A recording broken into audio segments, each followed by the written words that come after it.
ancient structures beyond human reach. There is a church on top of a monolith, not built near it, not carved into it, on top of it. A 40-meter vertical column of rock rising from the valley floor like a needle. No natural path to the summit. No scaffolding could have survived the climb. No crane existed when it was built, and yet at the top, there is a church that has stood for over 1,000 years. This is not the only one. Across the ancient world, someone chose the most impossible locations on Earth to build structures that should not exist. Not near rivers, not on flat ground, not where logic would place them, in places where the building itself was the message. These are 5 of them. Welcome to Forbidden Science, where history hides its most dangerous secrets. And every structure on this list was built before modern engineering existed. Every one of them raises a question that archaeology has never fully answered. Stay until the end. Number 5 is the one that has no explanation at all. Number 1, the Katski Pillar. In the Imereti region of western Georgia, a limestone monolith rises 40 meters from the valley floor, straight up, nearly vertical on all sides. At the top, a surface of roughly 150 square meters, there is a church, a wine cellar, the ruins of a small fortress, and several graves. For centuries, locals called it the Pillar of Life. They believed God lived there. They stopped trying to climb it. The first modern ascent happened in 1940. Soviet researchers reached the top and found the church in near-perfect condition, untouched, sealed, as if whoever built it had simply never come back down. The church dates to the 6th century, possibly earlier. The question no one has answered: how did they get the building materials up there? How did they get the workers up there? And why, of all the places on Earth, did they choose the top of an unclimbable rock? The graves at the top have never been fully identified. Whatever they buried up there, they made sure no one could easily reach it. Number 2, Mount Nemrut. In southeastern Turkey, at an elevation of over 2,000 meters, there is a mountain with a problem. The summit doesn't look natural. It is covered by a conical mound of crushed rock approximately 50 meters high and 150 meters in diameter. Surrounding it, colossal stone heads, each nearly 2 meters tall, depicting gods and kings toppled but intact, each arranged in precise ceremonial order. This is the tomb of Antiochus I, a minor king of a minor kingdom who died around 38 BC. He ordered his tomb built at the highest point of his territory so that it would be, in his own words, closest to the gods. The bodies of the statues have never been found. The burial chamber has never been located. The mound of crushed rock, millions of individual stones, was carried up a 2,000-meter mountain by hand in a kingdom with limited resources over a period of years.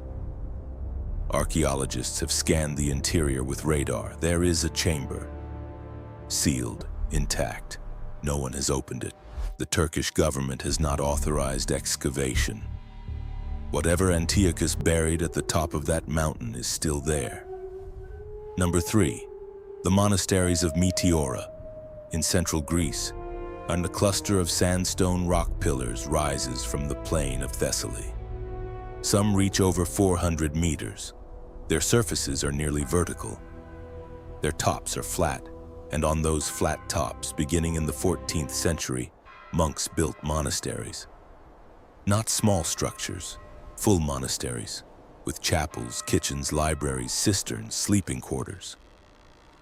For the first 2 centuries, the only way up was by rope ladder or net, hauled by hand from the summit.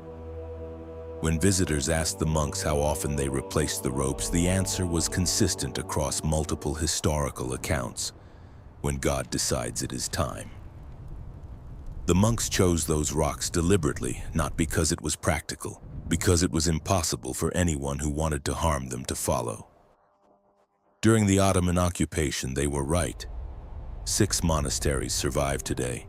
Through steps were finally cut into the rock in the 1920s. Before that, for over 500 years, the only way in or out was a rope over a vertical drop of hundreds of meters. They considered that acceptable. Number 4. Preah Vihear. On the edge of the Dangrek mountain range, at the border between Cambodia and Thailand, there is a Hindu temple built at the top of a cliff that drops 525 meters on one side. It was constructed in the 9th century, over 800 meters long, oriented precisely toward the north, away from the cliff edge, toward the approach path that winds up the mountain for nearly a kilometer. The builders chose this location for a specific reason. The cliff edge faces the Cambodian plain below.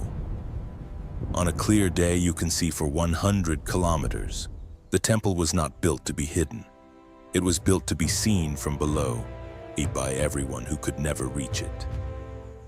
It is a statement in stone, a declaration of power visible from the plains, unreachable except by a single path controlled entirely by whoever held the summit.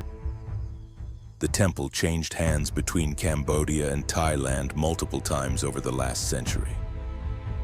The International Court of Justice ruled on its ownership in 1962.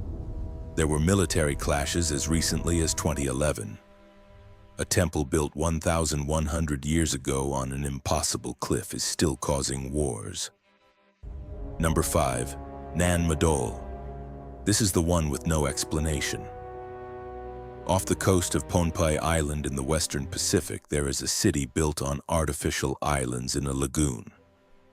92 man-made islands connected by canals covering an area of 18 square kilometers. It was built between 1200 and 1500 AD by a culture with no written language, no metal tools, and no draft animals. The construction material is basalt, volcanic rock. The largest individual stones weigh up to 50 tons. There are an estimated 750,000 metric tons of basalt in the structure. The nearest basalt source is on the other side of the island. Researchers have proposed rafts, canoes, human chains passing stones across water. None of these proposals account for the scale. The local oral tradition says the stones flew there, that 2 sorcerers used magic to levitate them across the island and place them in the lagoon. Archaeologists do not accept this. They also cannot explain how it was done. Nan Madol was designated a UNESCO World Heritage Site in 2016. It is currently on the list of World Heritage in danger, not because of human threat, but because the ocean is reclaiming it. Whatever civilization built a city of 750,000 tons of flying stone in the middle of the Pacific, we still do not know who they really were. 5 structures, 5 locations that made no practical sense. The builders of each one chose difficulty deliberately. Height, isolation, impossibility, as if the message was not what they built, but where. As if they needed the world to know that some things are meant to be beyond reach. Next, 5 artifacts with origins no one has ever traced.